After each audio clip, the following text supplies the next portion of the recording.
জনজাতিৰ কাৰণে আজিও প্ৰতিবাদ হৈছে প্ৰতিবাদ হোৱাটো উচিত আৰু ন্যায্য দাবী মানুহে আন্দোলন কৰিব আৰু এই আন্দোলনটো জনজাতিকৰণৰ কাৰণে আৰু বিজেপিৰো তাত সমৰ্থন আছে আমাৰ দলৰ সদস্য সকলো আন্দোলনত আহিব আমিতো এই আন্দোলনত বিজেপিও জড়িত আছে জনজাতিৰ কাৰণে আজিও প্ৰতিবাদ হৈছে প্ৰতিবাদ হোৱাটো উচিত আৰু ন্যায্য দাবী মানুহে আন্দোলন কৰিব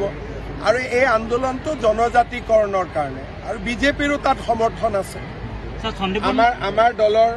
সদস্য সকলো আন্দোলনত আহিব আমিতো এই আন্দোলনত বিজেপিও জড়িত আছে জনজাতিৰ কাৰণে আজিও প্ৰতিবাদ হৈছে প্ৰতিবাদ হোৱাটো উচিত আৰু ন্যায্য দাবী মানুহে আন্দোলন কৰিব আৰু এই আন্দোলনটো জনজাতিকৰণৰ কাৰণে আৰু বিজেপিৰো তাত সমৰ্থন আছে আমাৰ দলৰ সদস্য সকলো আন্দোলনত আহিব আমিতো এই আন্দোলনত বিজেপিও জড়িত আছে